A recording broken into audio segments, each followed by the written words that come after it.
think it has gone astray. Don't get me wrong, it ain't all bad. I love the crazy fads, like England always buggering up. But you know we're gonna win the World Cup. I'm gonna start my own nation with myself and reservation. I'm gonna start my own nation with myself and reservation.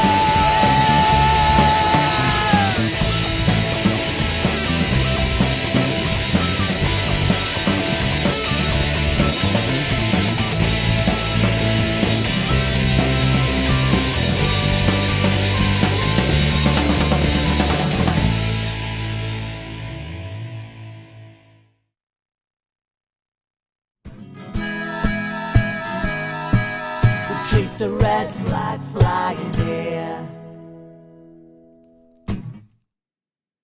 Well, hello. Is there anybody out there? I haven't got anybody on chat at all.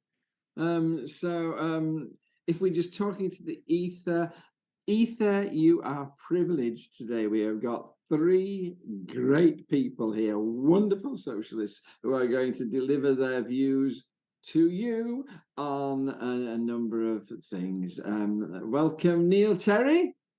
Hello, John. How are you doing? Hello, panel. And, Hello, everyone who's not watching. Hello. Hiya, Jane.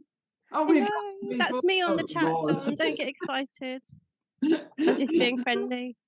Hiya, Jane. And Paul, back from Greece. Yeah. I've had a great time riding my bike around in Greece. So yeah, it was beautiful.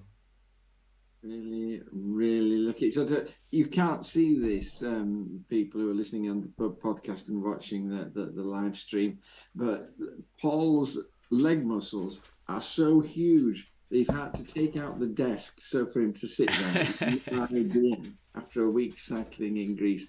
He told us sort of that it's.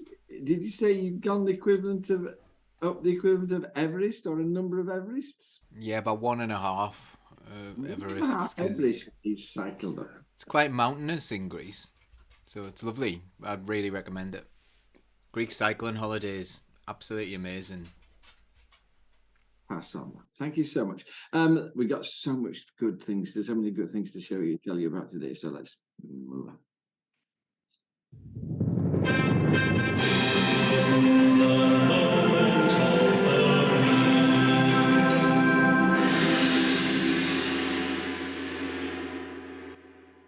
Craig Fallow, hi, hello, that's my moment of the week. How are you, mate? Good to see you on the chat. You're the only one at the moment. Sort of normally we're thronging by this moment. Sort of, so goodness knows where everybody is. Let's start with our moments of the week. Neil, what was your moment of the week? Yeah, my moment of the week came today because Yorkshire Ambulance Service workers have been out on strike on numerous occasions, and I'm sure this is in other regions as well. I don't think it's just Yorkshire, but the announcement's been made today that unlike on previous occasions, members of GMB, Unite, and Unison are all going to coordinate the strike, so they all come out together rather than it being a little bit here and a little bit there as it currently is. So I think that's really good. It's a huge escalation, but I think it's really needed because it then stops the government from being able to play one union off against the other, which is what the government are trying to do in other sectors at the moment. Thank and you. Also another moment of the week, very quickly, the show on Saturday night by Jane with Harry Leslie Smith's son and Jeremy Corbyn. If you haven't seen it, please go and watch it. It was fantastic. Sort of Jane is our star of the show, and I've been trying to persuade her to take over the chair for a long time. Absolutely fabulous, Jane. Well done, Jane. Let's come to you. What was your moment of the week then? So My moment of the week was a public calling for a freeze on private rents and eviction ban. And this came from Mick Lynch, Dave Ward, Andy Burnham, Clive Lewis, Sadiq Khan, renters, the London Renters Union, the Green Party, the Breakthrough Party.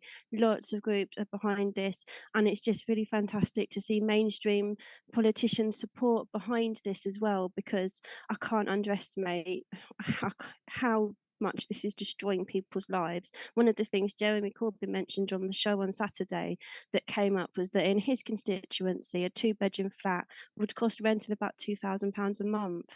So how are you supposed to live if you're a family and you've got children and you need more than 1 bedroom? How are you supposed to live? I dread to think how much a 1-bedroom flat lives, or a cost of a bed sit. It's not right.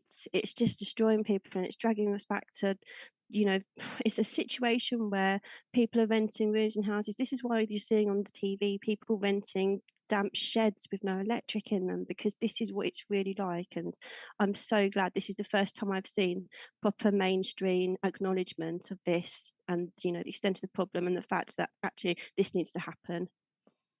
Reminds me of Kathy Come Home in the 60s, which just blew the whole thing open. Horrific. What lots of people are having to cope with. And finally, Paul, what was your moment of the week? Tomatoes. £1 each, weren't they? Well, so I was in Greece obviously last week, and we heard that there were no veg on the shelves in Britain, and we got all these reports, and we're seeing these things on Twitter, and we're kind of going, what's going on here? And then we kind of got this message through that, oh yeah, it was problems in Southern Europe with tomatoes are stopping the UK from being able to have them. So there's some sort of Southern Europe problem, and there we are in Southern Europe surrounded by tomatoes. Thinking, I think they might be lying to us. I think it might be something else. So it wasn't it was people from the Netherlands couldn't be bothered to queue up for 72 hours after Brexit. So huge queues in there. And I suppose linked to that as well is when we're going through to get our passports checked and things like that, on the way out, we couldn't join the EU queue, which was really small. We had to join the everyone else queue, which was really big. And it took absolutely ages to get your passport checked and all that. And on the way back, they had a Britain queue plus EU. So it was Britain and the EU coming into Britain. So it's like, well done. We've got the worst of all worlds. So it was like kind of a massive queue on the way back and a massive queue on the way out, because there are apparently no benefits at all to Brexit the way it has been done.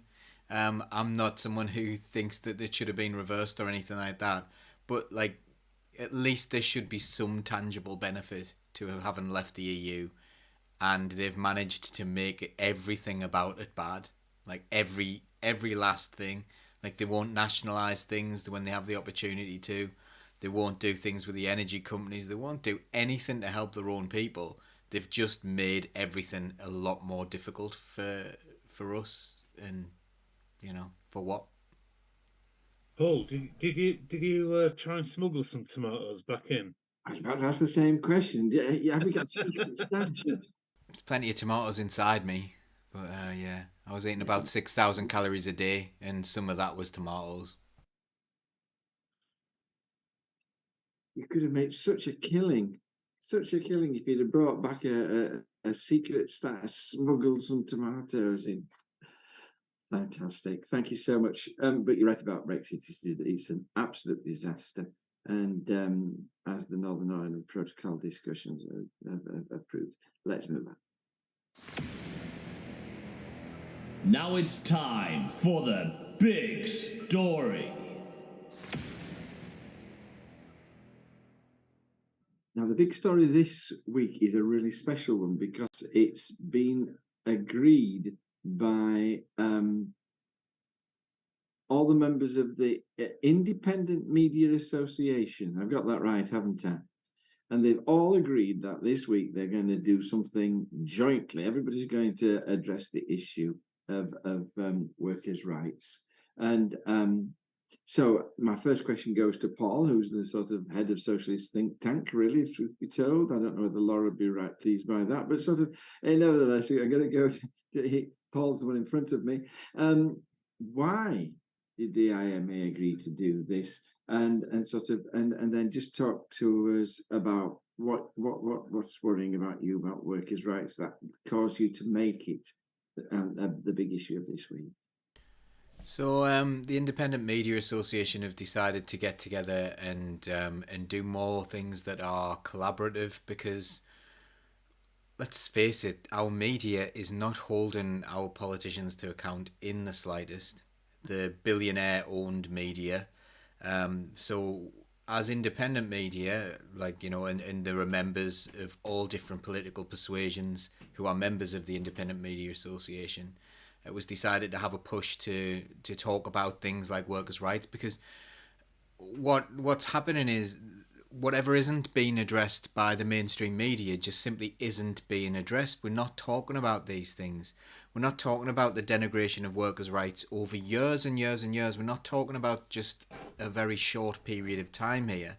Like, yes, workers' rights are being eroded, but this is a long-term thing that's been happening for a very long time, where, it's interesting. I was listening to an audiobook when they were talking about how, when someone was going to work overtime, they got double pay.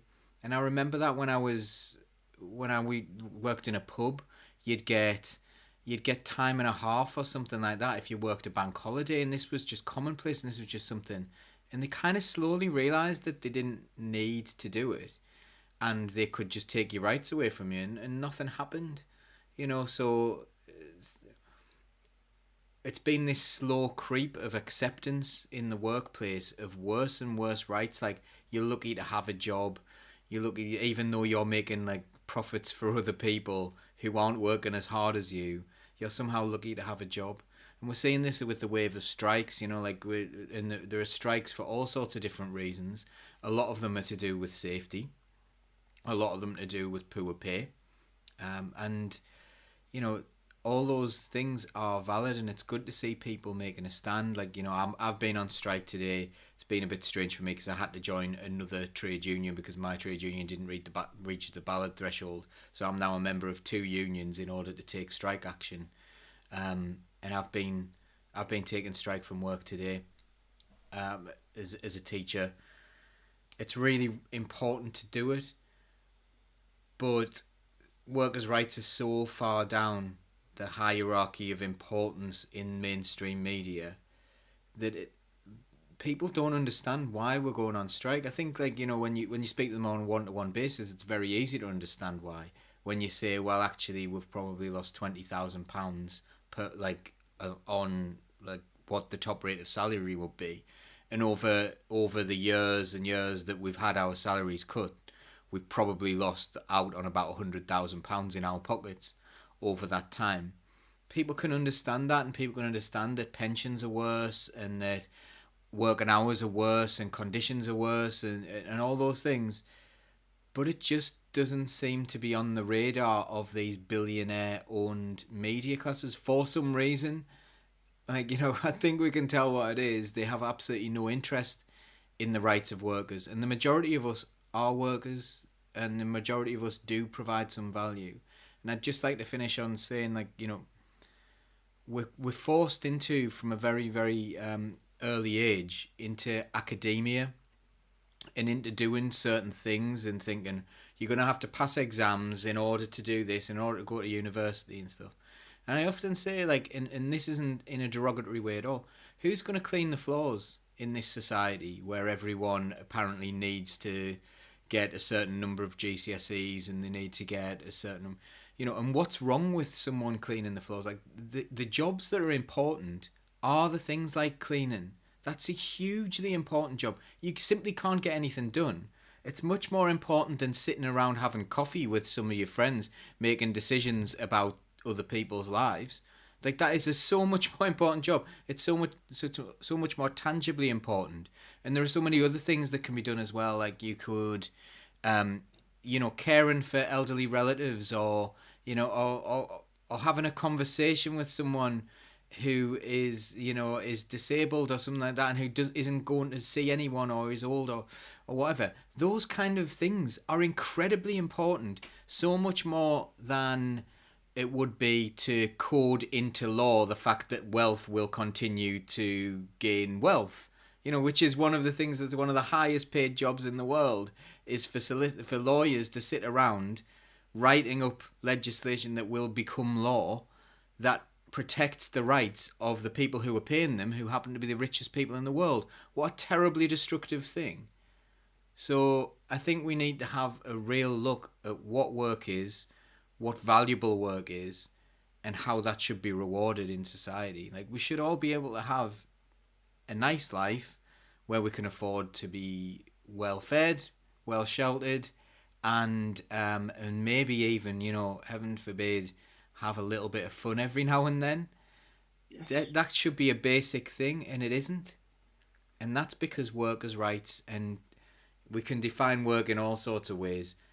I actually think that there is lots of, there are lots of things at work. If you're unemployed, technically, you're employed by the government to be unemployed in order to make sure that the wages of other people are kept low. And this is like something that is built into our capitalist system, where they need a certain level of unemployment in order to keep wages lower, to say, these people who are unemployed, they'll have your job. That's an inbuilt mechanism. There doesn't need to be unemployment. There's plenty to do. And you could pay people well as well for that, because money is just, a social lubricant to just make people do things. If you wanted things to be done, the government could decide to do that. So I've gone on so many different tangents there, so I'm going to move on now. But there's so much we could talk about here. I got another question coming to you, just to take some of the comments. Craig Farlow points out that the bosses have picked the low-hanging fruit, like enhanced rates of pay, and now they're beginning to go after the big stuff. And I think that's a sensible comment. I think it's true at all. Laura Lee criticised the mainstream media, where they actually make the workers and the unions to be the villains, to be the greedy people. And she loves having meetings about meetings. You can't do without those, Laura. Leanne wonders why we're still judged on exams we took when we were 15. Dear me. Jacqueline Hemmings, I was watching an episode of Cow Daily where Kate Belly was interviewing Matt Rack, and she was asking, firefighters are being awarded a 5% pay rise. Why isn't that enough? And she points out that 5% of Kate Burley's salary probably would be enough. And it reminds me, Paul, when I was going to say, when you were talking, that until you have a bit of surplus money, a bit of money to waste, to spend on yourself, then I think that's a basic human right to have that. That you can't begin to develop an individual private life until you have a bit of money to go to the theatre, to go on a bit of a trip out, to have a meal in a posh restaurant. Until you have that, then sort of your life is just impoverished. Mia Manti was pushed into academia and made to feel a failure when she couldn't pass exams. So we all hate exams. I got one question before I move on from you, Paul. Do you not think that a depression on rights and wages is an inevitable corollary of a global free market economy? That sort of that when firms can just take the word abroad to factories which are half the price to run, that there's going to be a depression down on wages and rights naturally.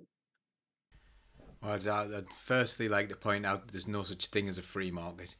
And if you want to test that, ask the big pharma companies whether they would like their patents to just be free, because that would be a free market, wouldn't it? You know, like all the, you know, you can make whatever drugs you want if you've got the facilities to do so. There's no such thing as patents, and any country could do that. So there is no such thing as a free market. It's just when they pick and choose which rules suit the richest people.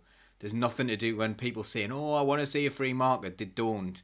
They want the rules to protect them, and they want the rules to be against ordinary people and to make things more difficult for ordinary people. And that is the problem. So there's, you know, if there was a truly free market, maybe that would be a good thing. I don't know. Maybe we could be like a corporation. Now, a corporation means a body. Corporation comes from corpse. You know, it's like from your body. And it basically means a corporation is like a human being. It's got the same rights as a human being, but it's got more rights because a corporation can move to any jurisdiction. So it can go and say, right, I want to pay Bahamas taxes, I want to pay, the Cayman Islands taxes or whatever. It can move around in a way that a real human being can't, because you need a passport, you need to apply for a visa, and all those things. So the problem is that human beings and workers as human beings are treated as less than corporations. Corporations are put on a great hierarchy. So yes, a lot of what you say, absolutely, John. Yes, and I think I've just gone into the reasons why I think that is the case. Thank you, Paul. Neil, when we were talking about this before we came on air, you talked about a blatant attack on workers' rights, such as the change to Section 234 of TULCRA. So before we go any further, can you explain to us what that sentence means? And then please feel free to rant at will about workers' rights as however you want. Yeah, TULCRA is the Trade Union Labour Relation Consolidation Act, 1992. But because it obviously it's a bit of a mouthful, so as trade unionists we tend to call it TULCRA, even though it's not quite right in terms of the letters, but it's good enough. And it's a piece of anti-trade union legislation brought around in 1992, so it's still under. Thatcher would have started it, but probably Major finished it. And it sets out a lot of rules for what trade unions must abide by for a lot of day-to-day things, and also what employees must do. So say, for example, if you work in a large organisation and the organisation wants to make more than 20 employees redundant at one time, how they must consult with the trade union is specified under this legislation. This was the legislation, by the way, that P&O Ferries breached last year, where they didn't consult with unions and they sacked 800 staff. And the anniversary is coming up in a couple of weeks of that, which feeds in quite nicely to that the government did plan on. The government said, well, we're going to bring in an employees charter or an employees bill or something like that, employment rights bill, I think it was called, and we're still waiting for it. Now, what they are bringing forward is a piece of legislation called Strikes Minimum Services Bill. And Grant Shapps introduced it into Parliament a few weeks ago. And what it's looking to do, and this is why TULCRA becomes important, is one of the main parts of it is it's going to change Section 234A of the Act, which basically, in a nutshell, Section 234A specifies how an employer.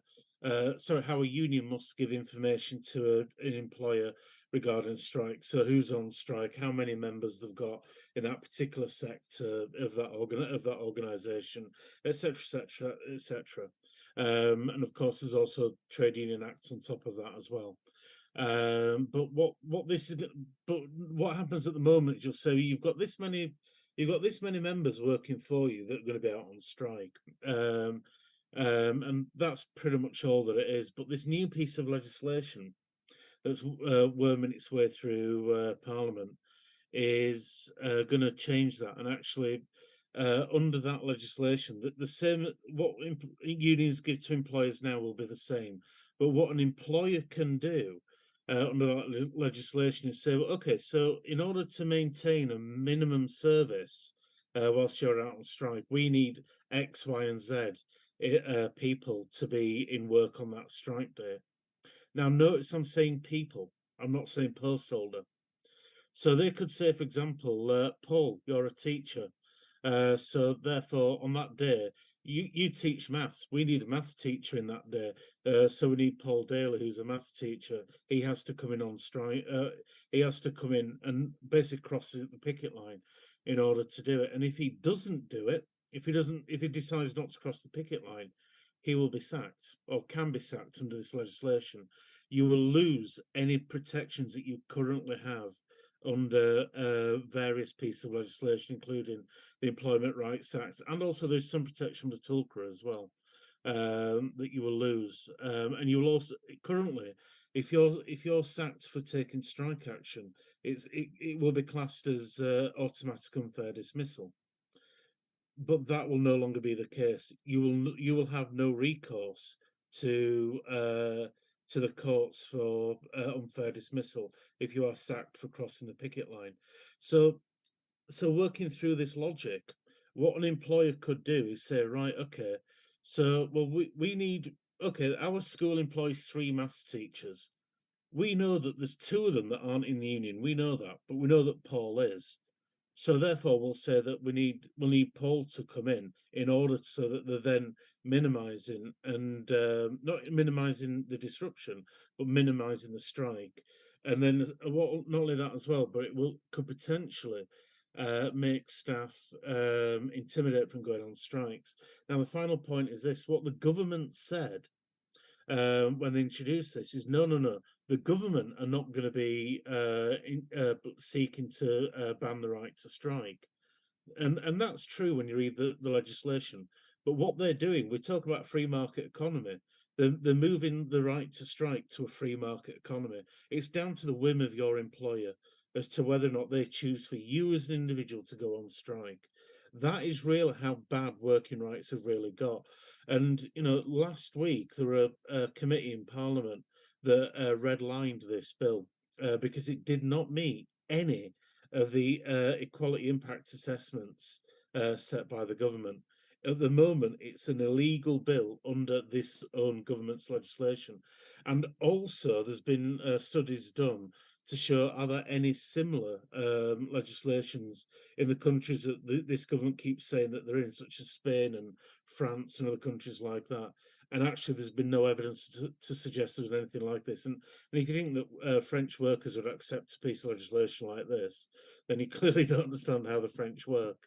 So yeah, so we are really under the cosh at the moment of this government, and rather than them spending time of negotiating to find a pay settlement towards teachers, which the NEU have routinely said, meet with us, and we will we'll call off the strikes. We want to settle it, but no, rather than do that, they come up with this legislation, and it shows how scared not only the government is, but the system that they protect. They are scared of us. They are scared that we are now starting to come together as one and fight back, and that's why they're coming up with this legislation. Yeah, thank you, Neil. Truly terrifying. Jane, I mean, there's so many other things we could talk about. The impact. I mean, this retained EU law thing just scares me to death. I think we'll do something on that another week. But the one issue you raised with me was the 4-day week, and sort of put that into context. Is this a bright, the sole bright spot on a very dark horizon? I mean, talk to us about the 4-day week, because you wanted to talk about that. Oh, thank you, John. Yeah, there was a study that came, or a study that concluded this week, and a number of organisations have been involved trialling a 4-day week. And I can't remember the exact details, but I think it was something like 68 companies had taken part. 18 of them, after the end of the study, I think, are permanently implementing the 4-day week. I think they saw a 57% reduction in turnover of staff, which is a huge thing for a lot of companies. I think at the moment, the cost and time of recruiting staff and training new staff is a big thing. So to reduce that is a big benefit for the companies. I think they saw a reduction in sickness days and absences, and the studies an improvement in the employees' mental health.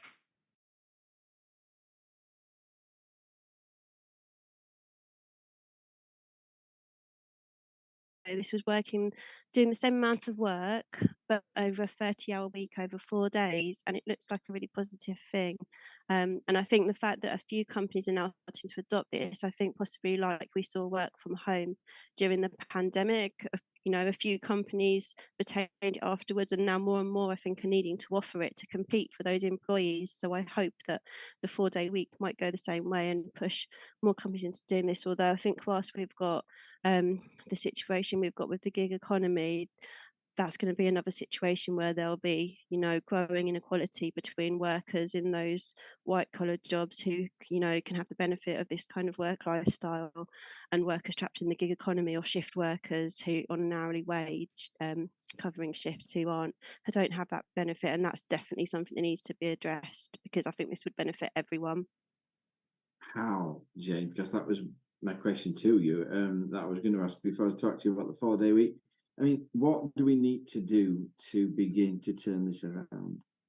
So I think for me, I think it's being practical and looking at what can you do in the shorter term. So in the shorter term, at the moment, there's a petition on the government website to withdraw the minimum service level bill that Neil was talking about.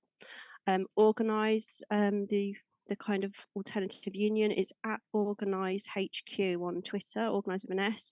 They're campaigning, they've got some really interesting and innovative campaign techniques, and they're campaigning for the House of Lords to block this legislation for the minimum service level bill and the attack on strikers' rights. 38 Degrees is another organisation who do some really interesting and powerful campaigning. They've got a petition moment because the government are weighing up the idea as to whether, when they release the new budget, one of the things they should do is tell GPs to stop issuing sick notes to people who are too ill to work, and make GPs instead tell people how they can carry on working whilst they're ill. So they've got a petition against that. Join a trade union, and there is Unite Community. If you're not, if you're not in a work or in that kind of job, you can become involved in that. And I would say, and for strikers,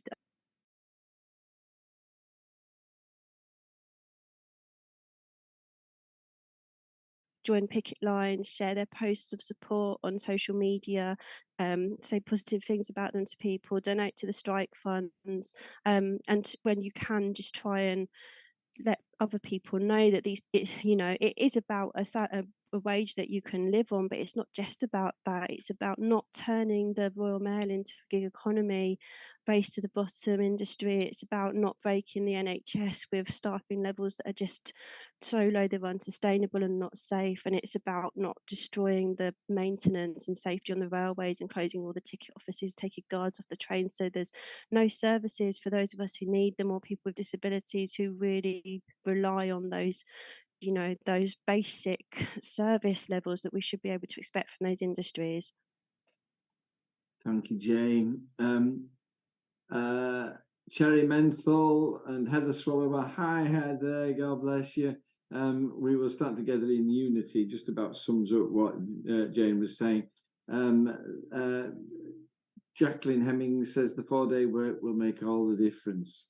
When will firms realise that a happy, settled staff is by far the best way to run your business and is to your benefit? That's what good management is very often the answer. And finally, Mick Hills has contacted me separately earlier this week about the retained EU bill, EU laws bill. That's just horrific.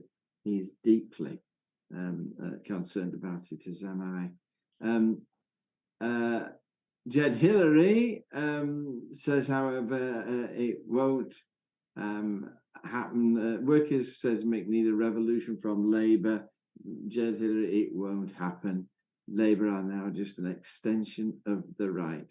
Starmer doesn't give a fig for working people. He's on a power trip and is full of hot air, which we will address immediately.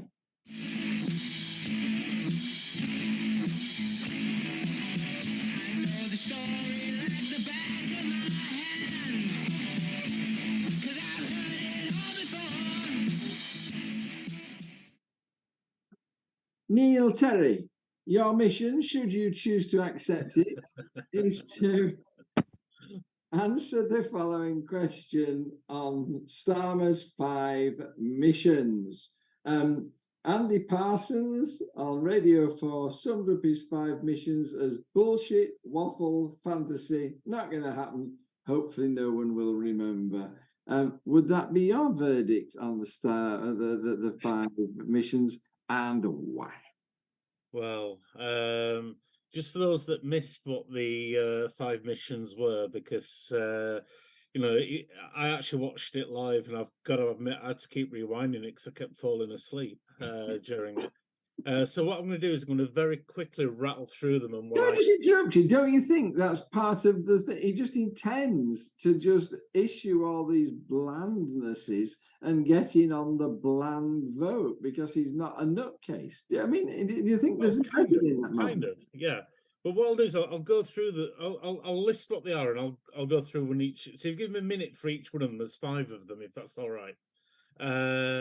So the first one of his big 5 missions for a better Britain, not to be confused with anything the Tories might say. The first one is secure the highest sustained growth in the G7. I mean, that's what everyone's talking about at the moment. I mean, I was down at the pub last night and Michael said to me, do you know what? I might go for another pint, but we haven't got the biggest growth in the G7, so I'm not going to bother, you know what I mean? It's like, that's talking to the Tories and the Tory voters, is that. And it says underneath it, with good jobs and productivity growth in every part of the country, making everyone, not just a few, better off. Does that not sound like something the Tories would say? I think it does, doesn't it? But anyway, moving on. The next one is make Britain a clean energy superpower. And the blurb beneath it says to create jobs, cut bills, boost energy security with zero carbon electricity by 2030, accelerating to net zero. Now, I remember under Jeremy Corbyn, there was someone called Rebecca Long Bailey, and she came up with the Green Industrial Revolution, which was basically that. But the key thing for her Green Industrial Revolution is you had to take back the utilities into public ownership, so that therefore a lot of that could then be achieved. But of course, Starmer doesn't believe in that. He's quite happy, having the privatized economy, privatized energy companies, and let them do it. So, and of course, there's not much profit in green energy. So it's not going to be achievable anyway. It's just waffle, is that, without a doubt. Now, the next one, and this is one I really like, build an NHS fit for the future. Doesn't it sound good? By reforming, I want to keep an eye on that word, reforming, health and care services to speed up treatment, harnessing life sciences, technology to reduce preventable illness and cutting health inequalities. Sounds great, doesn't it? But what he doesn't talk about is workers in that. You need a workforce for that. And the last thing that workforce needs is yet another reformation of the NHS. I used to work in the NHS before I worked in local government. I was there for 5 years and I went through 3 top-down reorganisations. But the key thing as well, that they do talk in this thing about having the NHS publicly funded, which sounds great as well. but they don't talk about being publicly owned. And not only that as well, but there's no mention in there about the fact that the NHS is in the legislations for it to be part of trade deals as well. And they don't talk about removing it from that and putting it back into full public ownership. So it's another thing that's big missed out there. His next one is make Britain streets safe by reforming. No, it's that word again. The police and police and justice system to prevent crime, tackle violence against women, stop criminals getting away without punishment. Now, this is quite important because we don't need more police. We need more of everything else. We need more nurses. We need more mental health nurses. We need more social workers. We need more counsellors. We need all of that important ingredients in society putting back that's gone from the past 12 years under Tory government. More police, reforming the justice system. Well, what reform it with what? What you're reforming it to? There's not much detail. Tackle violence against women, which is something he keeps going on about. But let's not forget, when after the Sarah Everard protest, he refused to call for Cressida Dick's head to fall. He refused to call for her to go. That's how much he cares about violence against women. If it's the state doing it, it's fine in his book. And the last one of them is break down the barriers to opportunity at every stage. For every child by reforming the childcare and education systems, raising national standards everywhere and preparing young people for work and life. Now, so what would you need for that? You first of all, in order for children to achieve an education, it doesn't really work well if they're going to bed at night in a cold bed, hungry, with mold coming down the walls. That really doesn't work good. So you need to lift them out of poverty first of all, and then we also need to fund the education system properly. If you want productive workers, you need to give them the tools that they need to be that. But we don't really do that, do we? And is this not very similar to the national education system that came under Jeremy Corbyn's idea? But of course, they're not talking about anything like that. It's all the bits around the edges of it, and that's it. But the thing is, to sum all this up, what my view of all of this is it's not the 5 missions. I reckon he was paying for the name by the letter because it's actually the 50 omissions. There's so much is missed out of there. You need to have workers' rights at the heart of this. He says in the detail of it how he's going to this minimum services bill I talked about earlier on. He'll repeal that if he gets into government. Great, okay, but that's the bare standard. What about the Trade Union Act 2016? Are you going to repeal that? That means that you've got to have very high thresholds in order to get strike action. No, he's not talking about that. Is he going to repeal any of the anti-protest laws that have come through? No, he's not. Is he going to repeal the CHIS Act, the Covert Human Intelligence Services Act? No, he's not, because don't forget he abstained on those bills. Let's not forget that. Apart from PCS, the Police Crime Sentencing Courts bill, he was going to abstain until Sarah Everard, and that forced him to do it. But the problem is, if you want a better society, you have to put the ingredients back. We have to have a system where the voluntary sector is funded, as is the community sector as well, to put those resources back into the community to help people help to reduce inequalities in society. But he doesn't talk about poverty. He doesn't talk about the fact people are facing incredibly high energy bills. He doesn't talk about anything that's actually facing ordinary workers here, now, today. It was 50 emissions. That was the name of the report. It wasn't 5 missions. And actually, when I Googled it earlier on, just to come up with what those 5 things were, it's already slipped down on Google already. When I typed in 5 missions, right, loads and loads of other things came up. I had to type in Keir Starmer to get it on the front page of Google. So I think it is bullshit and waffle, and I don't think it's gonna I don't think it's going to wash, to be honest, because it doesn't Spot connect on, local Neil. people. When you say it addresses none of the issues, and you're absolutely right, they're absolutely unmemorable. It's appealing to the Tories. Some lovely comments as people are coming up and saying what they think it ought to have had: more youth workers, more carers, employ more doctors and nurses and fewer managers in the NHS. The way to reduce crime is to look at how it happens. Poverty. Poverty is the big cause of that. Social reform will do more to make the streets safe. We need to get rid of poverty. That will make it a safer place to be. Some fantastic comments. Thank you very much indeed. Jane, what's your view on this? Just tell us what you think about this.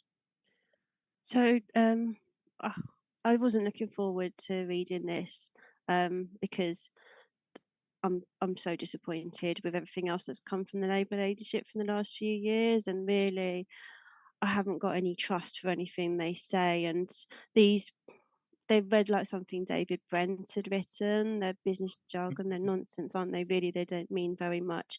And so I read into the detail of the secure the highest sustained growth in the G7, and it was kind of down then up then down then down then up then down. With this, it's really confused me actually what they're where they're coming from, and it seems like they've decided something that they think sounds good, and they've decided where they want to get to, but they haven't really got a proper plan to get there, and there's a lot of contradictions in it. So I think I read into it and immediately it annoyed me, because the first sentence in the briefing, increasing growth is the biggest economic challenge we face, and I don't think it is. I think equality, the spiraling cost of living, failed privatised essential services that have been underfunded for decades, and the gig economy are all huge things that impact people's lives. And I was really disappointed to hear from the Labour Party that increasing growth, and I've guessed and read later on that yes, they did mean GDP, is the biggest economic challenge we face. It's not really, is it? I don't think. And then the second sentence was another disappointment. We need growth so we can improve living standards and reduce poverty. So my brain says that's trickle down economics, which a few paragraphs later, it tells you exactly that's what they're trying to get away from. But from what I can see, they're telling us we do need it, but they're not going to call it that anymore because they know that people, that's got a bad press now. And then they go on to say in the third part of the sentence, growth leads to the creation of more and better paying jobs. So as far as I'm concerned, I cannot see a logical reason why increased GDP leads to certainly the increase in better paying jobs. I don't see any correlation there whatsoever. Potentially it might lead to more jobs, but I wouldn't necessarily see a direct link there either. So I would say I don't care if the UK's economic growth is higher than other G7 countries, because this statement isn't even that we'll have a healthy GDP. We're aiming to be better than the other. Why? Why does it matter as long as we're all okay? And then looking, I had assumed that they hadn't actually factored out how they're going to measure this, but I'd underestimated them because they have done that, to be fair. But looking at the measures, again, they were a disappointment. So they're going to measure this, they're going to measure the growth by the GDP per capita growth, which is meaningless really, because unless you've got an equal society, that doesn't mean anything for most people. They're going to measure living standards by the median household. So I looked up, I'm not too sure about which type of average that was. So my understanding is that if you had someone being paid £5 an hour, you had someone paid £40 an hour, and you had someone paid £50 an hour, the median pay would be £40 an hour, which would very much, I mean, whatever kind of medium it is, the medium household income or living standards aren't representative of the vast majority of the population when you've got high inequality, which we do have. And I only see this strategy making that worse. And they're going to measure productivity by output per hours worked. I'm not really too sure why they're so interested in productivity myself, because as a socialist, my focus would be on people's well-being, but I guess that's fair enough. And what really upset me though was they're going to, disappointed, good jobs. They're going to measure good jobs by a range of metrics covering different aspects of working life in different industries, which is again something I would expect David Brent to say to me. What does that mean? Which aspects? Which industries? Which metrics? it's very shaky. So, and then going on to it, it says they're wanting to provide a catalytic public investment through our Green Prosperity Plan. So that sounds good. To crowd in private sector investment to the industries of the future. So that sounds bad to me as a socialist. They want to set up a national wealth fund to invest in new industries in all parts of the country, which sounds great, so that the British taxpayer can own a share of that wealth. So we'll just have a bit, but let's keep on filtering most of it out to private companies and wealthy individuals. And then housing really didn't feature in it at all. From what I could see, there was one line on it which focused on helping first-time buyers onto the housing ladder, building more affordable homes, and by reforming planning rules and arcane compulsory purchase rules with no protections, with some new protections for renters. So I think, is it 20% of the population renting, private renting now, and we've got they've swept us off with some new protections, and that's all they're giving us for that. And this focus still on getting people to buy houses when house prices are already absolutely ridiculous. And reforming planning rules, which I'm not sure is really the problem, because I was reading earlier on today, I can't remember where I saw it now, but there was a report, I think it might have been an article in the Canary, saying that there's something like 472,000 empty homes in this country and about half that many homeless people. So actually I don't think planning rules are the problem behind people being homeless in this country, and I don't see this offering anything to really achieve the aims they're wanting to achieve, what they say they are. Absolutely agree. Reform of planning laws is just let developers rape the countryside, get instead of having to move back in and develop nasty areas, which is more expensive to do. Thank you, Jane. During that, I laughed out loud because Neil sent a little message sort of saying, if only we had a math teachers to explain what median and average and all these other things meant. But I'm not going to let you do it, Paul, because I had enough of math. Then I'll know. And sort of, I'm going to ask you to just finally comment on what you feel about Starmer's 5 missions, and then I got a question for all of you, and I'm going to say, if you'd have been doing 5 missions, what would you have chosen? And I'm going to come to all 3 of you, but just a comment on the in their generality, Paul, before I come back to everybody. Okay, the meaningless and vacuous. There's no detail behind them. It's just saying, I want things to be better. Like, anyone can say that, but it doesn't even identify what the problems are. So people are sucked in by this, like, kind of banal, like, oh yes, under us things will be better. Well, how? What are you going to do? And they have no detail whatsoever.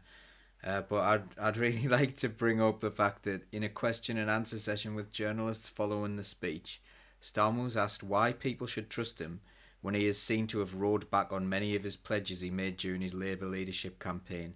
And he said, when I stood for the leadership of the Labour Party, I ended every single hustings by saying everything you've heard today won't happen if we don't have a Labour government.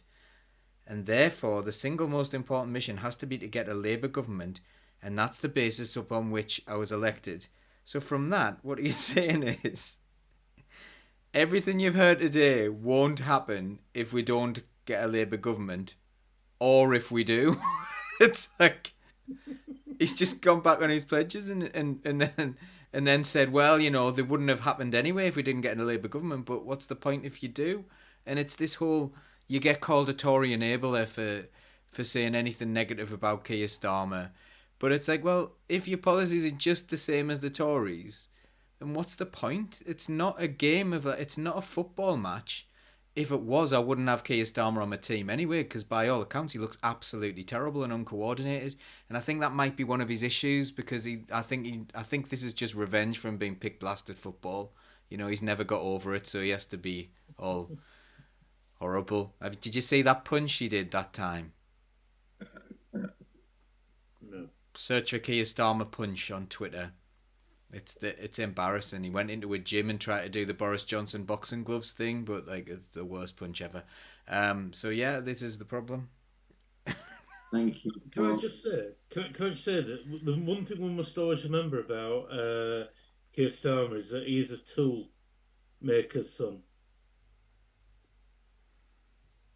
I'm just going to say one thing before we move on to my last question, and that is this: when they talk about opportunity, that's an evil thing.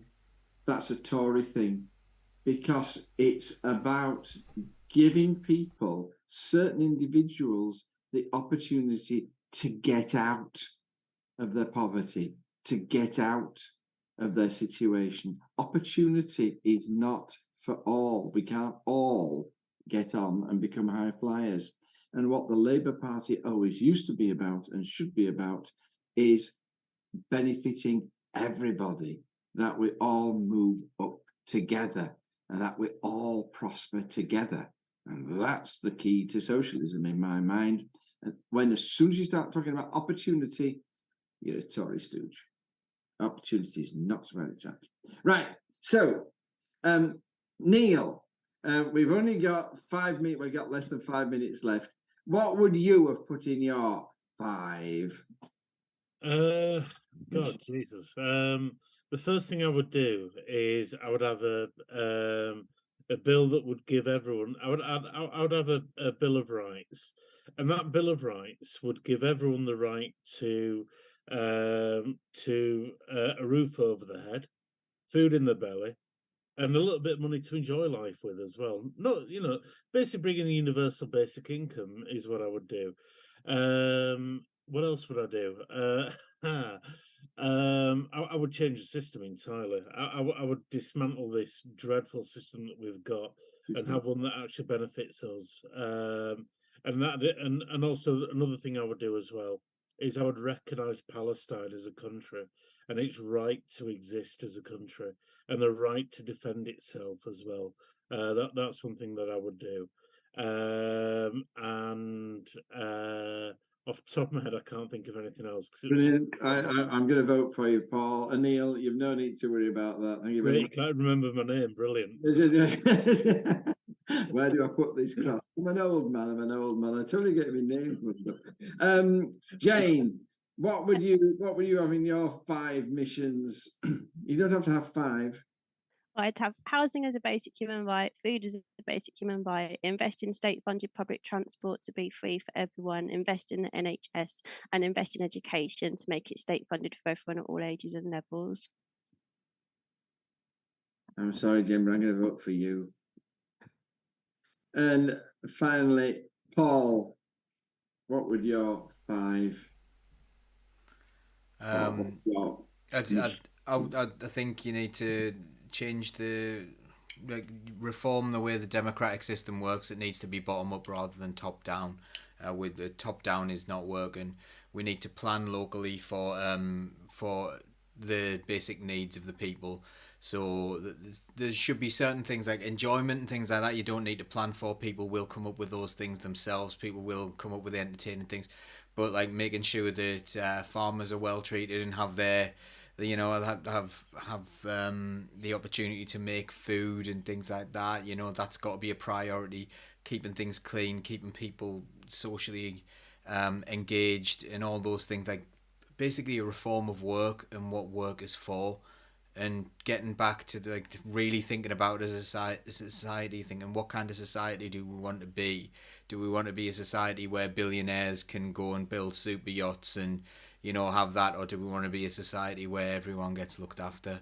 It's just basic humanity. I would bring that in. God bless you. Fine. Last word goes to Mark Lungley, who quotes the Bible at us. Mark 8:36.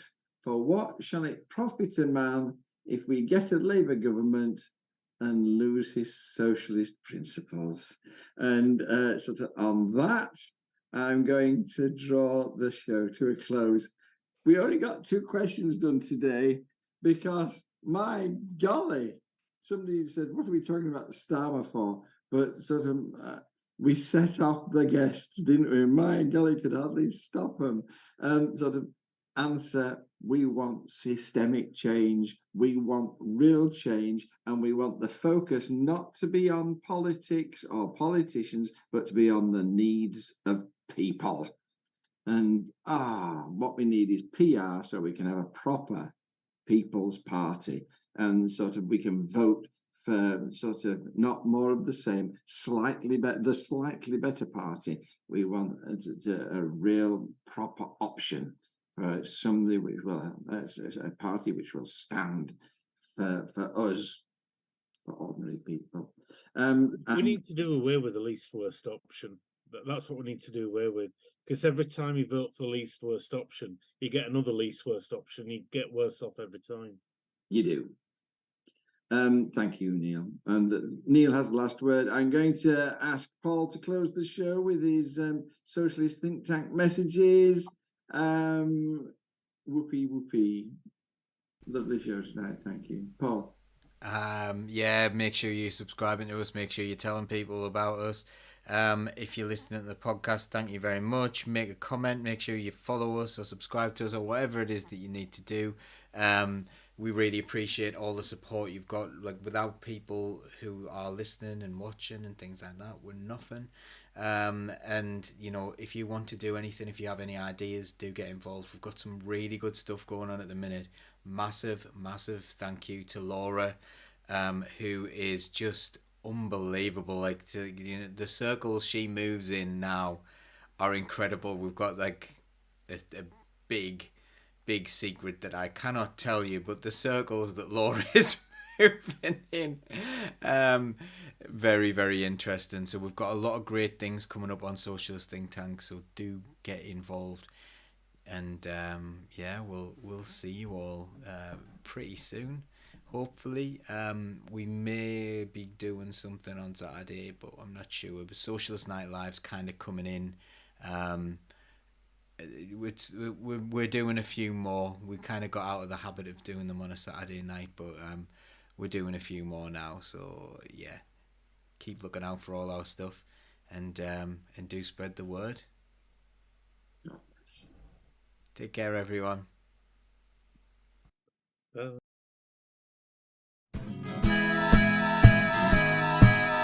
Keep the red flag flying here.